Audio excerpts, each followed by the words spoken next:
Good evening money persons, welcome to daily money show number 1114. ఈరోజు daily money షోలోని real estate sector రిలేటెడ్గా చాలా important news ఉన్నది. దాని గురించి మాట్లాడుకుందాం. దాంతోపాటు మార్కెట్లో ఉన్న ఇంపార్టెంట్ అప్డేట్స్ అండ్ రిజల్ట్స్ అన్ని వన్ బై వన్ క్విక్గా డిస్కస్ చేసుకుందాం. అంతకన్నా ముందు మన వర్కౌట్ రిలేటెడ్గా మాట్లాడుకోవాలి కదా. నిన్న 45 minutes పాటు చెస్ట్ వర్కౌట్ అయితే చేశాను. మీరేం వర్కౌట్ చేశారో కింద కామెంట్ సెక్షన్లో కామెంట్ చేయండి. ఇంకా డైలీ మనీ షోలో ఉన్నటువంటి అప్డేట్స్ అన్ని వన్ బై వన్ క్విక్గా డిస్కస్ చేసేద్దాం.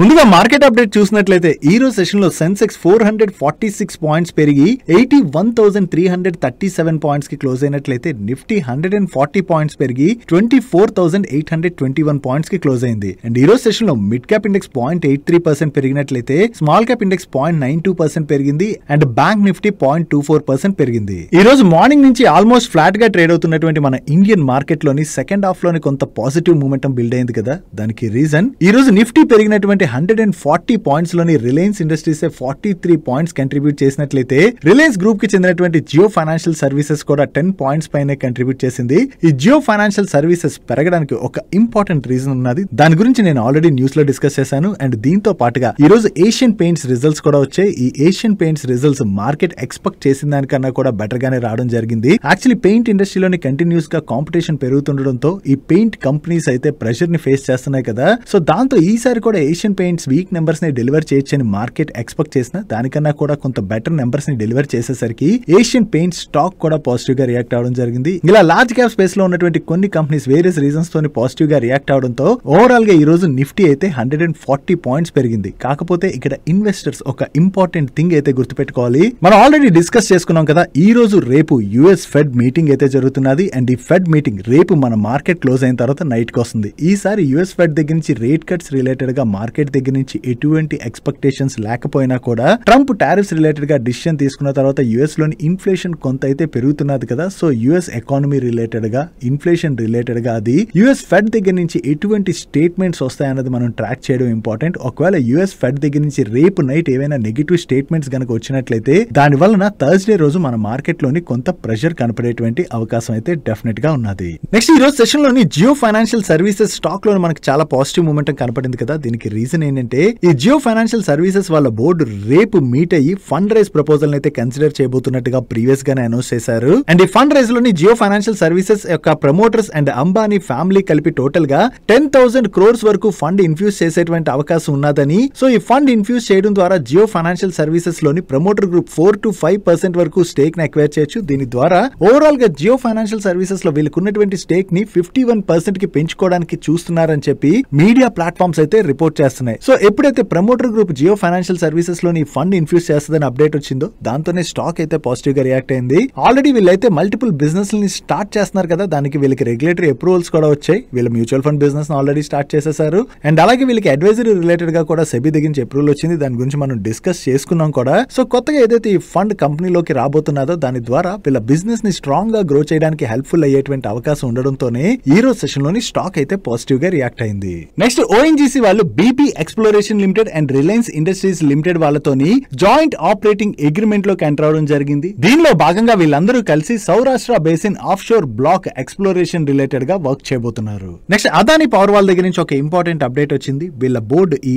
ఆగస్ట్ 1st రోజున మీట్ అయ్యి ఫేస్ వాల్యూ 10 గా ఉన్నటువంటి వీళ్ళ స్టాక్ స్ప్లిట్ ని కన్సిడర్ చేయబోతున్నట్టుగా అనౌన్స్ చేశారు. వీళ్ళు ఏ రేషియోలో స్టాక్ స్ప్లిట్ చేస్తారన్నది మనం చూడవలసి ఉన్నది. వీళ్ళ దగ్గర నుంచి ఈ స్టాక్ స్ప్లిట్ రిలేటెడ్ అనౌన్స్మెంట్ రావడంతోనే ఈ రోజు సెషన్ లో అదానీ పవర్ స్టాక్ పాజిటివ్ గా రియాక్ట్ అయింది. నెక్స్ట్ ఎంసెక్స్ వాళ్ళు ఈ రోజు కార్డ్మామ్ ఫ్యూచర్స్ కాంట్రాక్ట్స్ అయితే లాంచ్ చేయడం జరిగింది. వీటిని లాంచ్ చేయడం ద్వారా ప్రైస్ డిస్కవరీ ఇంప్రూవ్ అవుతుందని అండ్ దీంతో పాటుగా south India based small and medium scale farmers ఎవరైతే ఉన్నారో వీళ్ళకి అక్రాస్ ఇండియాలోని స్పైస్ ట్రేడింగ్ ఈకో సిస్టమ్ కూడా స్ట్రెంథెన్ అవుతుందని చెప్పి వీళ్ళు షేర్ చేస్తున్నారు. వీళ్ళు లాంచ్ చేసినటువంటి ఈ contracts daily price limit structure అయితే ఫాలో అవుతాయని చెప్పి ఎంసెక్స్ వాళ్ళ మేనేజ్మెంట్ అయితే షేర్ చేస్తుంది. సో వీళ్ళు కొత్తగా కార్డ్మామ్ ఫ్యూచర్స్ కాంట్రాక్ట్స్ ని లాంచ్ చేశారని అప్డేట్ తోనే ఈ రోజు సెషన్ లో ఎంసెక్స్ స్టాక్ పాజిటివ్ గా రియాక్ట్ అయింది. నెక్స్ట్ ఎల్ఎన్టీ వాళ్ళు హైడ్రో కార్బన్ ఆఫ్షోర్ బిజినెస్ లోని అల్ట్రా మెగా ఆర్డర్ ని విన్ అయినట్టుగా ఎక్స్చేంజెస్ కి అప్డేట్ చేస్తున్నారు.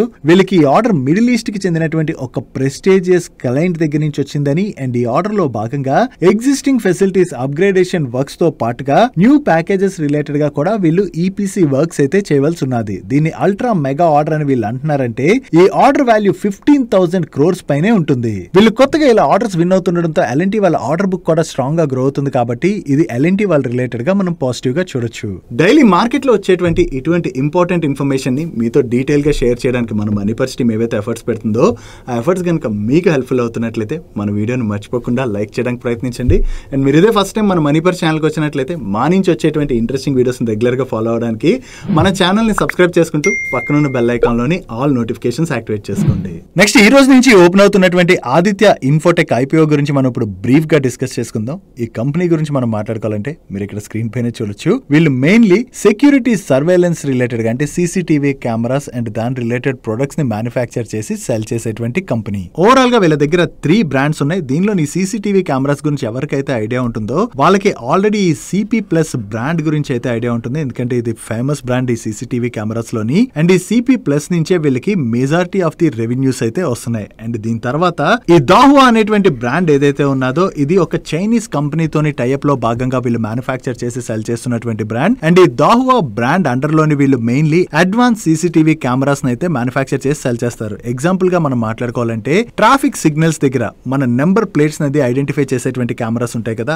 ఆ కెమెరాస్ అండ్ అలాగే ఫేస్ రికగ్నైజేషన్ కెమెరాస్ అవి ఉంటాయి కదా, అటువంటి కెమెరాస్ ని ఈ దాహువా బ్రాండ్ అండర్ లోని వీళ్ళు మ్యానుఫ్యాక్చర్ చేస్తుంటారు. అండ్ థర్డ్ వన్ ఆన్ విజిల్ బ్రాండ్ ఉన్నది కదా, ఈ ఆన్ విజిల్ బ్రాండ్ లో కూడా వీళ్ళు అడ్వాన్స్ కెమెరాస్ ని మ్యానుఫ్యాక్చర్ చేసి సెల్ చేస్తుంటారు. Coming to their product range, professional range లోని వీళ్ళు ఏ network cameras, NVRs, ANPR cameras, mobile NVRs, thermal solutions ఇటువంటి వేరియస్ ప్రొడక్ట్స్ అయితే సెల్ చేస్తుంటారు. అండ్ కన్స్యూమర్ రేంజ్ విషయంకి వచ్చేసరికి మన స్మార్ట్ వైఫై కెమెరాస్ కావచ్చు, డాష్ కెమెరాస్ కావచ్చు, అండ్ అలాగే wifi door bells, digital door lock ఇటువంటివన్నీ కూడా వీళ్ళు మ్యానుఫ్యాక్చర్ చేసి సెల్ చేస్తుంటారు. అండ్ వీటితో పాటుగా సర్వేలెన్స్ అలైన్ ప్రొడక్ట్స్ అంటే ఈ కెమెరాస్ కనెక్టివిటీ ప్రొడక్ట్స్ ఉంటాయి కదా, ఈ ప్రొడక్ట్స్ ని కూడా వీళ్ళు మ్యానుఫ్యాక్చర్ చేసి సెల్ చేస్తుంటారు. అండ్ ఓవరాల్ ప్రొడక్ట్ లిస్ట్ ని మీరు ఇక్కడ స్క్రీన్ పై చూడొచ్చు. అండ్ ఏ ఇండస్ట్రీస్ లోని మేజర్ గా వీళ్ళ ప్రొడక్ట్స్ యూజ్ అవుతాయి చూసినట్లయితే banking solutions, educational solutions, hospitality solutions, health care solutions తో పాటుగా వేరియస్ అదర్ ఇండస్ట్రీస్ లో కూడా వీళ్ళ ప్రొడక్ట్స్ ని యూజ్ చేస్తుంటారు. లిటరలీ మనం చెప్పాలంటే ఈ రోజుల్లో మన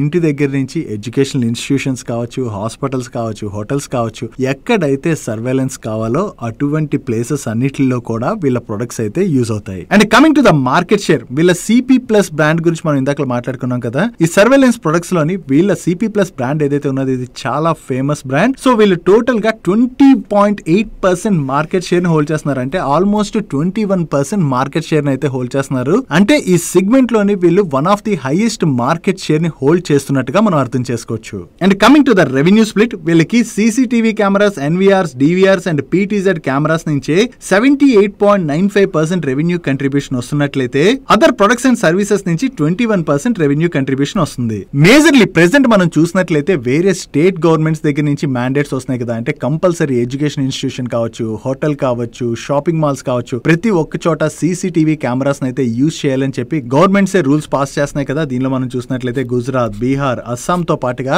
వేరియస్ అదర్ స్టేట్ గవర్నమెంట్స్ కూడా ఇటువంటి మ్యాండేట్స్ ని పాస్ చేసాయి. సో గవర్నమెంట్స్ దగ్గర నుంచి వస్తున్నటువంటి ఈ మ్యాండేట్స్ వలన వేరియస్ ఇండస్ట్రీస్ లోని ఈ కెమెరాస్ ని యూజ్ చేసేటువంటి అవకాశం ఉన్నది. కాబట్టి ఇక్కడ వీళ్ళకి మంచి బిజినెస్ స్కోపే ఉన్నట్టుగా మనం అర్థం చేసుకోవచ్చు. రీసెంట్ గా వీళ్ళు విన్ అయినటువంటి కస్టమర్స్ మీరు ఇక్కడ స్క్రీన్ పై చూడొచ్చు. దీనిలోని డిఫెన్స్ పిఎస్యు కంపెనీ అయినటువంటి Bharat electronics limited and Delhi government schools, HDFC Ergo, IDFC bank ఇటువంటి పెద్ద పెద్ద ఇన్స్టిట్యూషన్స్ నుంచే వీళ్ళకి ఆర్డర్స్ అయితే వచ్చాయి. అండ్ వీళ్ళ దగ్గర ఓవరాల్ గా 1000 పైన డిస్ట్రిబ్యూషన్ నెట్వర్క్ అయితే ఉన్నది. దీనిలోని నార్త్ లోనే వీళ్ళకి మేజర్ డిస్ట్రిబ్యూటర్స్ అయితే ఉన్నారు. జియోగ్రఫీ వైజ్ రెవెన్యూ కంట్రిబ్యూషన్ మనం చూస్తే ఇందాక మాట్లాడుకున్నాం కదా, నార్త్ లోనే వీళ్ళకి majority of the distribution network ఉన్నదని. సో నార్త్ నుంచే వీళ్ళకి 38.63% రెవెన్యూ కంట్రిబ్యూషన్ వస్తున్నట్లయితే వెస్ట్ నుంచి 26% పైన రెవెన్యూ కంట్రిబ్యూషన్ వస్తుంది. దాని తర్వాత సౌత్ నుంచి 20% రెవెన్యూ కంట్రిబ్యూషన్ వస్తున్నట్లయితే ఈస్ట్ నుంచి 14% పైన రెవెన్యూ కంట్రిబ్యూషన్ వస్తుంది. కమింగ్ టు దేర్ మేనేజ్మెంట్, ఇది ఫ్యామిలీ గ్రూప్ రన్ చేస్తున్నటువంటి కంపెనీ. ఈ కంపెనీలోని మిస్టర్ హరీష్ శంకర్ ఖేమ్కా గారు chairman and whole time director గా వ్యవహరిస్తున్నట్లయితే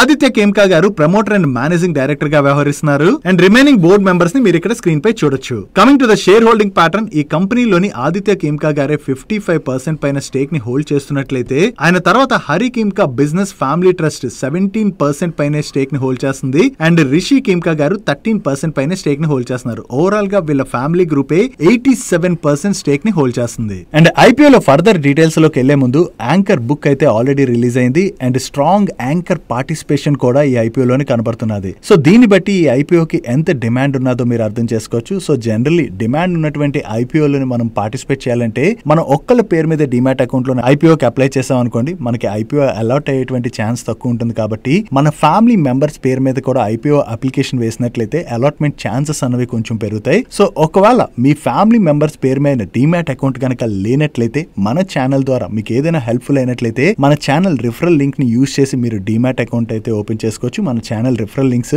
ఈ వీడియో డిస్క్రిప్షన్ లోను కింద కామెంట్ సెక్షన్ లో ఫస్ట్ కామెంట్ లోను పిన్ చేసి ఉంచుతాను. Coming to the IPO details, ఇది complete book building type IPO. దీని ఇష్యూ సైజ్ 1300 crores. దీనిలో ఫ్రెష్ ఇష్యూ 500 crores అయితే offer for sale 800 crores. And ఈ ఐపీఓని వీళ్ళు 640 rupees to 675 rupees price band లోని కోట్ చేస్తున్నారు. దీని యొక్క అప్పర్ ప్రైస్ బ్యాండ్ ప్రకారం మనం క్యాలిక్యులేట్ చేసినట్లయితే ఈ కంపెనీ యొక్క present market cap 7911 crores. And ఈ ఐపీఓలో మీరు పార్టిసిపేట్ చేయాలంటే మినిమం 22 షేర్స్ తోని 1 lot కి అయితే అప్లై చేయవలసి ఉన్నది. అండ్ ఈ stock both BSE and NSE లోని లిస్ట్ అవునుంది. ఈ ఐపీఓలోని QABs కి 75%, NAS కి 15% అండ్ రీటైల్ కి 10% కోటాను అలొకేట్ చేశారు. అండ్ ఈ ఐపీఓ 29th జూలై అంటే ఈ రోజు ఓపెన్ అయ్యి 31st జూలై రోజున క్లోజ్ అవునుంది. రిమైనింగ్ టెంటేటివ్ డేట్స్ ని మీరు ఇక్కడ స్క్రీన్ పై చూడొచ్చు. కమింగ్ టు ద ఫైనాన్షియల్స్, ముందుగా వీళ్ళ బ్యాలెన్స్ షీట్ చూసినట్లయితే వీళ్ళ దగ్గర టోటల్ డెట్ 412 crores ఉంటే టోటల్ ఈక్విటీ 1017 crores ఉన్నది. అంటే డెట్ టు ఈక్విటీ 0.406 టైమ్స్. వీళ్ళ టోటల్ డెట్ లో కూడా కరెంట్ బారోయింగ్స్ 96.4% ఉన్నాయి కాబట్టి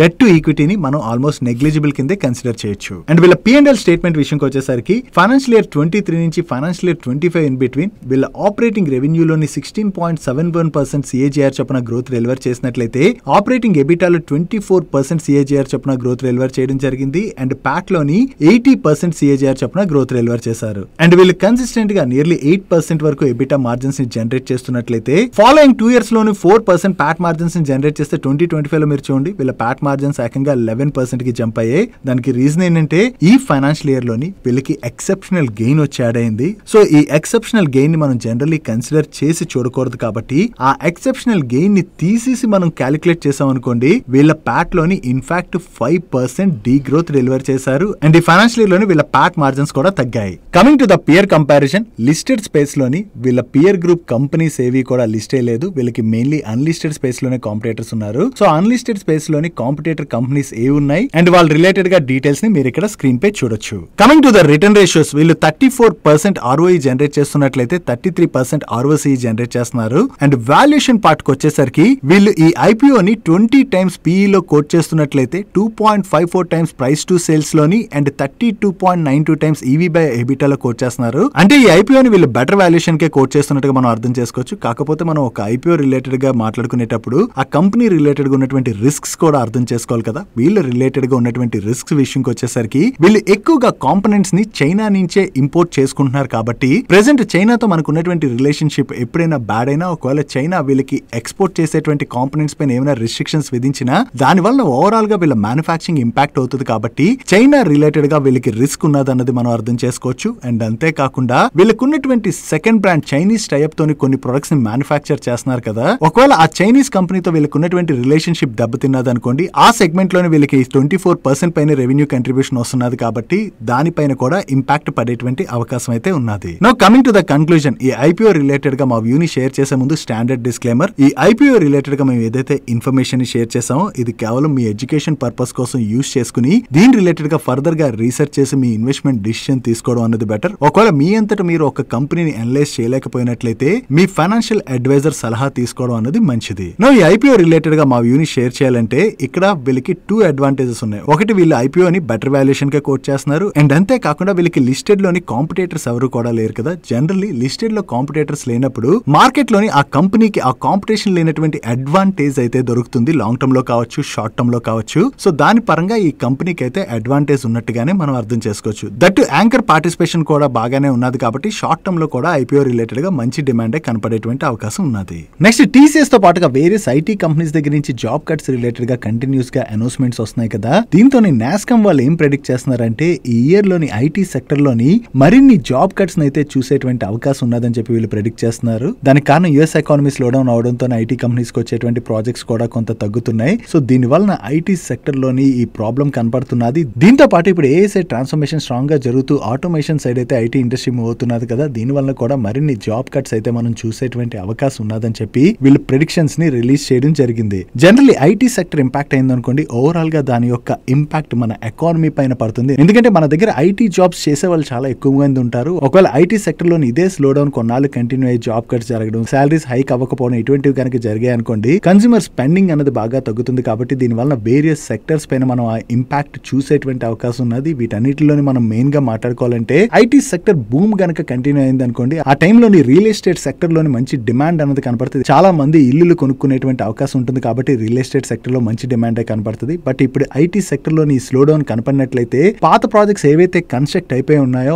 ఆల్రెడీ వాటిలోని సేల్స్ తగ్గడమే కాకుండా కొత్త ప్రాజెక్ట్స్ లాంచ్ చేసిన దానిలోని డిమాండ్ కనపడదు. కాబట్టి ఐటీ లేఅవుట్స్ వలన రియల్ ఎస్టేట్ సెక్టర్ లో కూడా స్లో డౌన్ కనపడేటువంటి అవకాశం ఉంది. ఓవరాల్ గా రియల్ ఎస్టేట్ సెక్టర్ లోని స్లో డౌన్ కనపడినట్లయితే ఈ రియల్ ఎస్టేట్ సెక్టర్ లో వర్క్ చేసేటువంటి కంపెనీస్ ఏవైతే ఉన్నాయో వాటిపైన దీని యొక్క ఇంపాక్ట్ పడేటువంటి అవకాశం అయితే ఉన్నది. నెక్స్ట్ లాస్ట్ ఫైనాన్షియల్ ఇయర్ లోని various central banks gold purchase అయితే స్ట్రాంగ్ గా చేయడం చూసాం కదా. దీంతో గోల్డ్ ప్రైసులు కూడా బాగా ఎక్కువగానే పెరిగాయి. కానీ ఈ ఫైనాన్షియల్ ఇయర్ లోని మన ఆర్బీఐ దగ్గర నుంచి గోల్డ్ పర్చేస్ అన్నది కొంత స్లో అయినా కూడా ఈ జూన్ మంత్ ఎండింగ్ లోని ఆర్బీఐ తిరిగి ½ టన్ ఆఫ్ గోల్డ్ అయితే బై చేసినట్లుగా మీడియా ప్లాట్ఫామ్స్ రిపోర్ట్ చేస్తున్నాయి. జూన్ 27 నాటికి ఆర్బీఐ దగ్గర 879.8 టన్స్ ఆఫ్ గోల్డ్ స్టాక్ ఉన్నట్లయితే అది ప్రీవియస్ వీక్ నాటికి 879.6 టన్స్ కి పెరిగింది. అంటే తిరిగి సెంట్రల్ బ్యాంక్ గోల్డ్ పర్చేస్ చేయడం అయితే కొంతవరకు పెంచినట్లుగా మీడియా ప్లాట్ఫామ్స్ రిపోర్ట్ చేయడం జరిగింది. నెక్స్ట్ రియల్ ఎస్టేట్ కంపెనీ అయినటువంటి బ్రిగేడ్ ఎంటర్ప్రైజెస్ వాళ్ళు హైదరాబాద్ మోతీ నగర్ లోని 2 రెసిడెన్షియల్ ప్రాజెక్ట్స్ రిలేటెడ్ గా జాయింట్ డెవలప్మెంట్ అగ్రిమెంట్ అయితే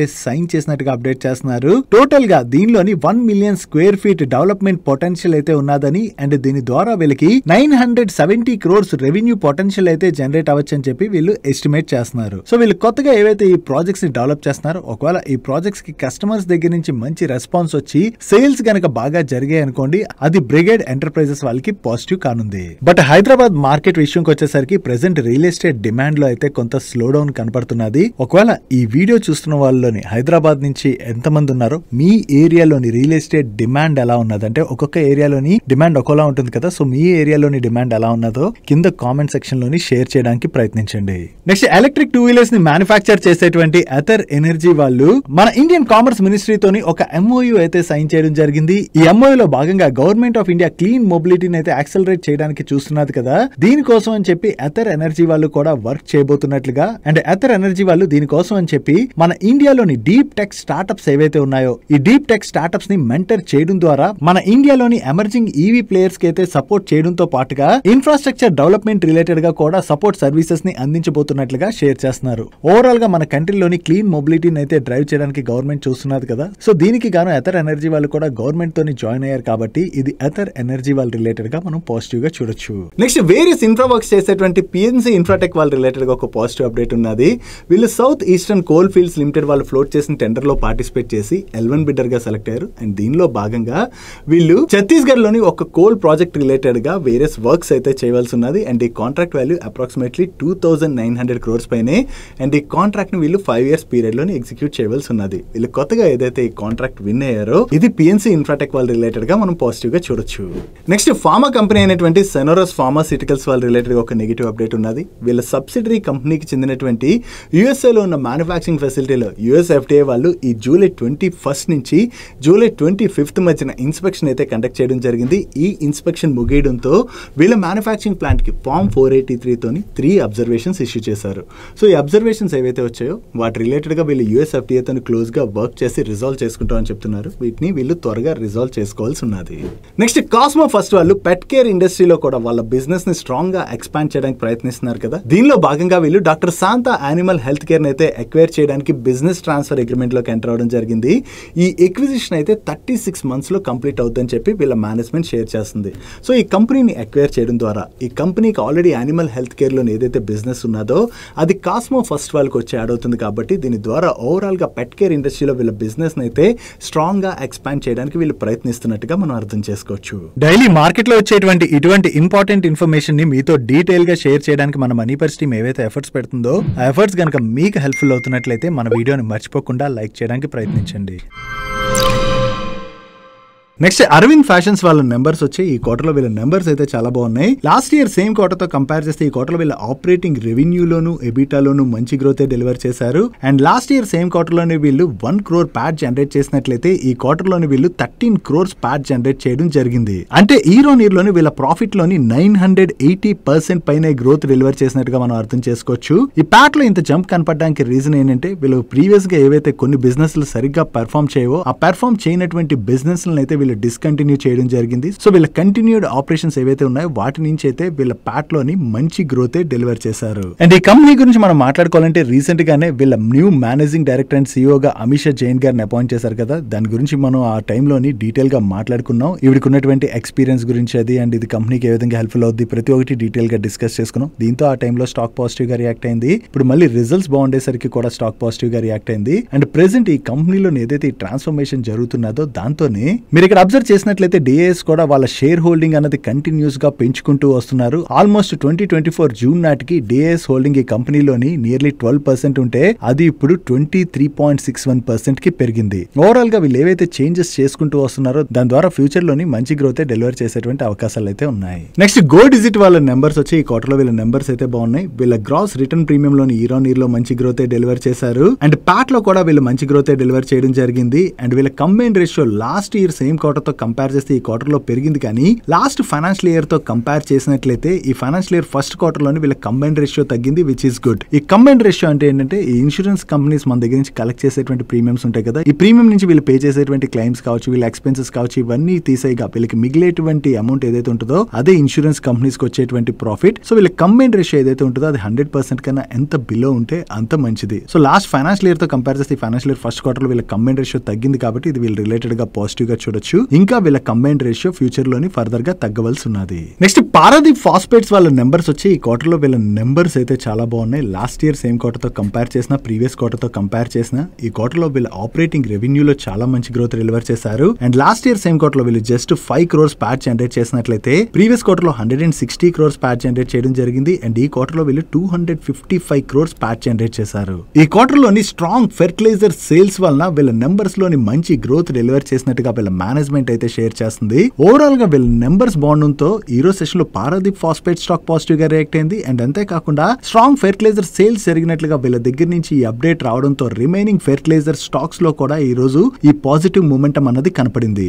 నెక్స్ట్ వరుణ్ బెవరేజెస్ వాళ్ళ నెంబర్స్ వచ్చాయి. యాక్చువల్లీ ఈ క్వార్టర్ లోని వీళ్ళ వాల్యూమ్స్ అయితే బాగా ఇంపాక్ట్ అవుతాయని మార్కెట్ ఎస్టిమేట్ చేసింది. ఎందుకంటే ఈ సంవత్సరం మన కంట్రీలోని అనుకున్న దానికన్నా కూడా చాలా త్వరగా వర్షాలు అయితే నమోదయ్యాయి కదా. ఈ వర్షాలు నమోదవడంతో వీళ్ళ వాల్యూమ్స్ అయితే తగ్గుతాయని మార్కెట్ ఎస్టిమేట్ చేసింది. బట్ మార్కెట్ ఎస్టిమేట్ చేసిన దానికన్నా వరుణ్ బెవరేజెస్ వాళ్ళ నెంబర్స్ అయితే బెటర్ గా ఉన్నాయి. ఇక్కడ వీళ్ళ నెంబర్స్ మనం ఇయర్ ఆన్ ఇయర్ లోనే కంపేర్ చేసి చూడాలి. ఎందుకంటే మనకి Q1 ఏదైతే ఉంటుందో ఈ Q1 లోని సమ్మర్ ఉంటుంది కాబట్టి ఆ టైంలోని వీళ్ళకి సేల్స్ బాగా జరుగుతాయి. సో అందుకని ఇయర్ ఆన్ ఇయర్ లోని వీళ్ళ నెంబర్స్ ని మనం కంపేర్ చేసి చూడాలి. లాస్ట్ ఇయర్ సేమ్ క్వార్టర్ తో కంపేర్ చేస్తే ఈ క్వార్టర్ లోని వీళ్ళ ఆపరేటింగ్ రెవెన్యూలోని డ్రాప్ కనపడుతున్నది. కానీ ఈ క్వార్టర్ లోని వీళ్ళ ఎక్స్పెన్సెస్ బాగా తగ్గడంతో మనకి ప్రాఫిట్ లోనైతే వీళ్ళు మంచి గ్రోత్ డెలివర్ చేశారు. ఈవెన్ వీళ్ళ మేనేజ్మెంట్ దగ్గర నుంచి కూడా ఇటువంటి స్టేట్మెంట్స్ వస్తాయంటే ఈసారి అన్యూజువల్ మాన్సూన్ రైన్స్ త్వరగా వచ్చేసినా కూడా వీళ్ళ వాల్యూమ్స్ లో అయితే మరీ అంత పెద్ద ఇంపాక్ట్ అయితే కనపడలేదు. వీళ్ళ నెంబర్స్ లో అయితే మంచి గ్రోత్ డెలివర్ చేసామని వీళ్ళ మేనేజ్మెంట్ కూడా కామెంట్ చేయడం జరిగింది. ఓవరాల్ గా ఎస్టిమేట్ చేసిన దానికన్నా కూడా ఈ క్వార్టర్ వీళ్ళ నెంబర్స్ బెటర్ గా ఉండడంతో ఈ రోజు సెషన్ లో వరుణ్ బెవరేజెస్ స్టాక్ పాజిటివ్ గా రియాక్ట్ అయింది. నెక్స్ట్ ఏషియన్ పెయింట్స్ నెంబర్స్ వచ్చి వీళ్ళ నెంబర్స్ ఎలా ఉన్నాయి చూద్దాం. లాస్ట్ ఇయర్ సేమ్ క్వార్టర్ తో కంపేర్ చేస్తే ఈ క్వార్టర్ లో వీళ్ళ ఆపరేటింగ్ రెవెన్యూలో డ్రాప్ కనపడుతుంది. బట్ ప్రీవియస్ క్వార్టర్ తో కంపేర్ చేస్తే ఈ క్వార్టర్ ఆపరేటింగ్ రెవెన్యూలో వీళ్ళు డీసెంట్ గ్రోత్ డెలివర్ చేశారు. And last year same quarter లో వీళ్ళు 1186 crores ప్యాట్ జనరేట్ చేసినట్లయితే ప్రీవియస్ క్వార్టర్ లో 700 crores ప్యాట్ జనరేట్ చేయడం జరిగింది. అండ్ ఈ క్వార్టర్ లో వీళ్ళు 1117 crores ప్యాట్ జనరేట్ చేశారు. ఓవరాల్ గా ఇయర్ ఆన్ ఇయర్ లోని వీళ్ళ నెంబర్స్ లో డ్రాప్ కనపడుతున్నా రిజల్ట్స్ వచ్చిన తర్వాత స్టాక్ పాజిటివ్ గా రియాక్ట్ అయింది కదా. దానికి రీజన్ ఏంటంటే ఈ పెయింట్ ఇండస్ట్రీలోని కాంపిటీషన్ ఎప్పటి నుంచి అయితే పెరిగిందో అంటే Aditya Birla group entry competition strong గా పెరిగింది కదా, అక్కడి నుంచి కూడా వేరియస్ పెయింట్ కంపెనీస్ అయితే స్ట్రగుల్ అవుతున్నాయి. దీంతో ఈ క్వార్టర్ లో కూడా ఏషియన్ పెయింట్స్ నెంబర్స్ వీక్ గానే రావచ్చు అని చెప్పి మార్కెట్ ఎస్టిమేట్ చేసిన దానికన్నా ఏషియన్ పెయింట్స్ దగ్గర నుంచి బెటర్ నెంబర్స్ వచ్చేసరికి ఈ రోజు సెషన్ లో స్టాక్ లో మనకి పాజిటివ్ మూమెంటం కనపడింది. ఇక్కడ నుంచి ఈ పెయింట్ కంపెనీస్ లోని రికవరీ మొదలవుతుందేమో మనం చూడాలి. Next ages contract manufacturing services provide చేసేటువంటి అంబర్ ఎంటర్ప్రైజెస్ వాళ్ళ నెంబర్స్ వచ్చాయి. వీళ్ళ నెంబర్స్ యాక్చువల్లీ మనం ఇయర్ ఆన్ ఇయర్ లోనే కంపేర్ చేసి చూడాలి. ఎందుకంటే వీళ్ళపైన సీజనల్ ఇంపాక్ట్ అయితే ఉన్నది కాబట్టి మార్చ్ క్వార్టర్ నెంబర్స్ ని జూన్ క్వార్టర్ తో కంపేర్ చేసి చూడకూడదు. లాస్ట్ ఇయర్ సేమ్ క్వార్టర్ తో కంపేర్ చేస్తే మాత్రం ఈ క్వార్టర్ వీళ్ళ ఆపరేటింగ్ రెవెన్యూలో చాలా మంచి గ్రోత్ డెలివర్ చేశారు. And last year same same quarter లోని వీళ్ళు 74.72 crores ప్యాట్ జనరేట్ చేసినట్లయితే ఈ క్వార్టర్ లోని 105.97 crores ప్యాట్ జనరేట్ చేయడం జరిగింది. ఓవరాల్ గా ఇయర్ ఆన్ ఇయర్ లో వీళ్ళ నెంబర్స్ లోనైతే ఈ క్వార్టర్ లో చాలా మంచి గ్రోత్ డెలివర్ చేశారు. ఈ క్వార్టర్ లో వీళ్ళ నెంబర్స్ బాగుండడంతోనే రిజల్ట్స్ వచ్చిన తర్వాత స్టాక్ లో పాజిటివ్ మొమెంటం కనపడింది. నెక్స్ట్ ఈ క్వార్టర్ లో వెల్స్పెన్ కార్ప్ వాళ్ళ నెంబర్స్ కూడా బాగున్నాయి. లాస్ట్ ఇయర్ సేమ్ క్వార్టర్ తో కంపేర్ చేస్తే ఈ క్వార్టర్ వీళ్ళ ఆపరేటింగ్ రెవెన్యూలో మంచి గ్రోత్ డెలివర్ చేశారు. బట్ ప్రీవియస్ క్వార్టర్ తో కంపేర్ చేస్తే మాత్రం ఈ క్వార్టర్ ఆపరేటింగ్ రెవెన్యూలో డ్రాప్ కనిపిస్తుంది. And last year same quarter లో వీళ్ళు 247 crores ప్యాట్ జనరేట్ చేసినట్లయితే ప్రీవియస్ క్వార్టర్ లో 699 crores ప్యాట్ జనరేట్ చేశారు. అండ్ ఈ క్వార్టర్ లో వీళ్ళు 349 crores ప్యాట్ జనరేట్ చేశారు. ఇయర్ ఆన్ ఇయర్ లోని వీళ్ళ ప్యాట్ లో మంచి గ్రోత్ డెలివర్ చేసిన సీక్వెన్షియల్ బేసిస్ లో వీళ్ళ ప్యాట్ లో డ్రాప్ కనపడుతుంది కదా. దానికి రీజన్ ఏంటంటే 476 crores one time exceptional gain వచ్చి యాడ్ అయింది. ఈ గెయిన్ యాడ్ అవడం వల్లనే వీళ్ళ ప్రాఫిట్ లో ఇంత జంప్ కనిపిస్తుంది. అదే profit before exceptional item and tax number మనం కంపేర్ చేస్తే సీక్వెన్షియల్ బేసిస్ లో కూడా వీళ్ళ ప్రాఫిట్ లో మంచి గ్రోత్ డెలివర్ చేశారు. ఓవరాల్ గా చూసుకుంటే ఈ క్వార్టర్ లో వీళ్ళ నెంబర్స్ అయితే బాగున్నాయి. నెక్స్ట్ డిఫెన్స్ పిఎస్యూ కంపెనీ అయినటువంటి మాజ్గాన్ డాక్ షిప్ బిల్డర్స్ వాళ్ళ నెంబర్స్ వచ్చాయి. ఈ క్వార్టర్ లోని వీళ్ళ నెంబర్స్ అయితే వీక్ గానే ఉన్నాయి. ఇయర్ ఆన్ ఇయర్ లోని వీళ్ళ ఆపరేటింగ్ రెవెన్యూ లోని మంచి గ్రోత్ డెలివర్ చేసినా కూడా లాస్ట్ ఇయర్ సేమ్ క్వార్టర్ లోని వీళ్ళు 696 crores ప్యాట్ జనరేట్ చేసినట్లయితే ఈ ఫైనాన్షియల్ ఇయర్ లోని వీళ్ళు 452 crores ప్యాట్ జనరేట్ చేయడం జరిగింది. ఇక్కడ రెవెన్యూస్ లో డీసెంట్ గ్రోత్ డెలివర్ చేసిన ప్యాట్ లో డ్రాప్ కనపడడానికి రీజన్ ఈ క్వార్టర్ లోని వీళ్ళ ప్రొవిజన్స్ అనేవి బాగా పెరిగాయి. ఈ ప్రొవిజన్స్ పెరగడంతో వీళ్ళ ఓవరాల్ ఎక్స్పెన్సెస్ కూడా పెరిగిపోయాయి. దీంతోనే ఓవరాల్ గా వీళ్ళ బాటమ్ లైన్ లో డ్రాప్ కనిపిస్తుంది. వీళ్ళ నెంబర్స్ లోని ఈ డ్రాప్ కనపడుతుండటంతోనే ఈ రోజు సెషన్ లోని మాజ్గాన్ డాక్ షిప్ బిల్డర్ స్టాక్ లో మనకి ప్రెషర్ కనపడింది. నెక్స్ట్ వారి ఎనర్జీస్ వాళ్ళ నెంబర్స్ వచ్చి వీళ్ళ నెంబర్స్ ఎలా ఉన్నాయి చూద్దాం. వీళ్ళ టోటల్ ఇన్కమ్ లో ఇయర్ ఆన్ ఇయర్ లో చూసిన క్వార్టర్ ఆన్ క్వార్టర్ లో చూసిన డీసెంట్ గ్రోత్ డెలివర్ చేశారు. అండ్ ఎబిటా లో ఇయర్ ఆన్ ఇయర్ లో 82% పైన గ్రోత్ డెలివర్ చేసినట్లయితే సీక్వెన్షియల్ బేసిస్ లో 10% పైన గ్రోత్ డెలివర్ చేశారు. అండ్ ప్యాట్ లో ఇయర్ ఆన్ ఇయర్ లో 92% పైన గ్రోత్ డెలివర్ చేసినట్లయితే సీక్వెన్షియల్ బేసిస్ లో నియర్లీ 20% గ్రోత్ డెలివర్ చేశారు. అండ్ ఈ క్వార్టర్ లోని వీళ్ళ మార్జిన్స్ కూడా డీసెంట్ గానే ఉన్నాయి. Coming to the order book position, ఈ క్వార్టర్ ఎండింగ్ నాటికి వీళ్ళ దగ్గర 49,000 crores వర్త్ ఆర్డర్ బుక్ ఉన్నట్టుగా వీళ్ళు షేర్ చేస్తున్నారు. అండ్ ఫైనాన్షియల్ ఇయర్ 26 లోని వీళ్ళు 5,500 to 6,000 crores worth EBITDA generate చేస్తామని చెప్పి ప్రీవియస్ గా ఏదైతే గైడెన్స్ ఇచ్చారో ఆ గైడెన్స్ అయితే ఆన్ ట్రాక్ లోనే ఉన్నట్టుగా వీళ్ళ మేనేజ్మెంట్ షేర్ చేస్తుంది. ఓవరాల్ గా ఈ క్వార్టర్ లో వీళ్ళ నెంబర్స్ అయితే డీసెంట్ గానే ఉన్నాయి. నెక్స్ట్ లక్ష్మీ ఆర్గానిక్స్ వాళ్ళ నెంబర్స్ కూడా వచ్చి ఈ క్వార్టర్ లో వీళ్ళ నెంబర్స్ అయితే వీక్ గానే ఉన్నాయి. వీళ్ళ ఆపరేటింగ్ రెవెన్యూలో ఇయర్ ఆన్ ఇయర్ లో 3.5% డ్రాప్ కనపడుతున్నట్లయితే సీక్వెన్షియల్ బేసిస్ లో 2.4% డ్రాప్ కనిపిస్తుంది. అండ్ ఎబిటాలో కూడా ఇయర్ ఆన్ ఇయర్ లో చూసిన క్వార్టర్ ఆన్ క్వార్టర్ లో చూసిన డ్రాప్ కనిపిస్తుంది. అండ్ ప్యాట్ లో ఇయర్ ఆన్ ఇయర్ లో 37% పైన డ్రాప్ కనపడుతున్నట్లయితే సీక్వెన్షియల్ బేసిస్ లో 1.7% డ్రాప్ కనిపిస్తుంది. ఓవరాల్ గా ఈ క్వార్టర్ లోని వీళ్ళ నెంబర్స్ వీక్ గా ఉండడంతో ఈ రిజల్ట్స్ వచ్చిన తర్వాత స్టాక్ లోనైతే బాగానే ప్రెషర్ కనపడింది. లాస్ట్ ఇయర్ సేమ్ క్వార్టర్ తో కంపేర్ చేస్తే ఈ క్వార్టర్ లోని వీళ్ళ ఎసెన్షియల్ రెవెన్యూస్ లో 4% గ్రోత్ డెలివర్ చేసిన స్పెషాలిటీస్ రెవెన్యూస్ లో మాత్రం 18% డ్రాప్ కనిపిస్తుంది. నెక్స్ట్ రీసైక్లింగ్ కంపెనీ అయినటువంటి గ్రావిటా వాళ్ళ నెంబర్స్ వచ్చి వీళ్ళ నెంబర్స్ ఎలా ఉన్నాయో చూద్దాం. ఇయర్ ఆన్ ఇయర్ లో వీళ్ళ వాల్యూమ్స్ లో 12% గ్రోత్ డెలివర్ చేసినట్లయితే రెవెన్యూస్ లో 15% గ్రోత్ డెలివర్ చేశారు. అండ్ ఎబిటాలో 22% గ్రోత్ డెలివర్ చేసినట్లయితే ప్యాట్ లోని 39% గ్రోత్ డెలివర్ చేయడం జరిగింది. అండ్ ప్రీవియస్ క్వార్టర్ తో కంపేర్ చేసిన ఈ క్వార్టర్ లో వీళ్ళు రెవెన్యూస్ లోను ఎబిటాలోను డీసెంట్ గ్రోత్ డెలివర్ చేశారు. బట్ ప్యాట్ లో మాత్రం స్లైట్ గా డ్రాప్ కనిపిస్తుంది. అండ్ వీళ్ళ క్యాపెక్స్ ప్లాన్స్ ని మీరు ఇక్కడ స్క్రీన్ పై చూడొచ్చు. నెక్స్ట్ టోరెంట్ ఫార్మా వాళ్ళ నెంబర్స్ వచ్చి ఈ క్వార్టర్ లో వీళ్ళ నెంబర్స్ కూడా బాగున్నాయి. లాస్ట్ ఇయర్ సేమ్ క్వార్టర్ తో కంపేర్ చేసిన ప్రీవియస్ క్వార్టర్ తో కంపేర్ చేసిన ఈ క్వార్టర్ లో వీళ్ళ టాప్ లైన్ లో మంచి గ్రోత్ డెలివర్ చేశారు. And last year same quarter వీళ్ళు 457 crores ప్యాట్ జనరేట్ చేసినట్లయితే ప్రీవియస్ క్వార్టర్ లో 498 crores ప్యాట్ జనరేట్ చేయడం జరిగింది. అండ్ ఈ క్వార్టర్ లో వీళ్ళు 548 crores ప్యాట్ జనరేట్ చేశారు. ఓవరాల్ గా ఈ క్వార్టర్ లో వీళ్ళ టాప్ లైన్ లోను బాటమ్ లైన్ లోను మంచి గ్రోత్ డెలివర్ చేయడంతో ఈ రోజు సెషన్ లో టోరెంట్ ఫార్మా స్టాక్ పాజిటివ్ గా రియాక్ట్ అయింది. నెక్స్ట్ అపార్ ఇండస్ట్రీస్ వాళ్ళ నెంబర్స్ వచ్చి ఈ క్వార్టర్ లో వీళ్ళ నెంబర్స్ అయితే బాగున్నాయి. వీళ్ళ సేల్స్ లో ఇయర్ ఆన్ ఇయర్ లో మంచి గ్రోత్ డెలివర్ చేసిన సీక్వెన్షియల్ బేసిస్ లో మాత్రం 2% డ్రాప్ కనిపిస్తుంది. అండ్ ప్యాట్ లో ఇయర్ ఆన్ ఇయర్ లో 29.8% గ్రోత్ డెలివర్ చేసినట్లయితే సీక్వెన్షియల్ బేసిస్ లో 5.1% గ్రోత్ డెలివర్ చేశారు. ఇక్కడ సీక్వెన్షియల్ బేసిస్ లో వీళ్ళ టాప్ లైన్ లో డ్రాప్ కనపడుతున్నా కూడా వీళ్ళ ప్రాఫిట్ పెరగడానికి రీజన్ ఈ క్వార్టర్ లోని వీళ్ళ ఎక్స్పెన్సెస్ అన్నవి బాగా తగ్గాయి. ఈ ఎక్స్పెన్సెస్ తగ్గడంతోనే ఓవరాల్ గా వీళ్ళ ప్యాట్ లో మంచి ఇంప్రూవ్మెంట్ కనిపిస్తుంది. ఈ క్వార్టర్ లో వీళ్ళ నెంబర్స్ బాగుండడంతో ఈ రోజు సెషన్ లో అపార్ ఇండస్ట్రీ స్టాక్ లో పాజిటివ్ మొమెంటం కనపడింది. Next power electronic equipments manufacture చేసేటువంటి హిండ్ రిఫ్రాక్టరీస్ వాళ్ళ నెంబర్స్ వచ్చాయి. లాస్ట్ ఇయర్ సేమ్ క్వార్టర్ తో కంపేర్ చేసిన ప్రీవియస్ క్వార్టర్ తో కంపేర్ చేసిన ఈ క్వార్టర్ టాప్ లైన్ లో వీళ్ళు మంచి గ్రోత్ డెలివర్ చేశారు. And last year same quarter లోని వీళ్ళు 6 crores ప్యాట్ జనరేట్ చేసినట్లయితే ప్రీవియస్ క్వార్టర్ లోని 9.9 crores ప్యాట్ జనరేట్ చేశారు. అండ్ ఈ క్వార్టర్ లోని వీళ్ళు 12.7 crores ప్యాట్ జనరేట్ చేయడం జరిగింది. ఓవరాల్ గా ఈ క్వార్టర్ లో వీళ్ళ నెంబర్స్ బాగుండడంతో ఈ రోజు సెషన్ లోని రిజల్ట్స్ వచ్చిన తర్వాత స్టాక్ లో ఒక్కసారి జంప్ కనపడింది. That's it for today's daily money show. ఈ రోజు డైలీ మనీ షోలో మేము షేర్ చేసిన ఇన్ఫర్మేషన్ మీకు హెల్ప్ఫుల్ అయినట్లయితే ఈ వీడియోని లైక్ చేయండి. అండ్ ఈ video me friends and family members helpful అవుతుంటే ఈ వీడియోని వాళ్ళకి షేర్ చేయండి. అండ్ మీరు ఇదే ఫస్ట్ టైం మన మనీ పర్స్ ఛానల్కి వచ్చి ఛానల్ ఇంకా సబ్స్క్రైబ్ చేసుకోలేనట్లయితే ఇక్కడ ఉన్న ఛానల్ లోగో మీద క్లిక్ చేసి ఛానల్ సబ్స్క్రైబ్ చేసుకుంటూ పక్కనున్న బెల్ ఐకాన్లోని ఆల్ నోటిఫికేషన్స్ యాక్టివేట్ చేసుకోండి. నేను చంద్రశేఖర్ పత్రి మరొక ఇంట్రెస్టింగ్ వీడియోతో కలుద్దాం. Good night.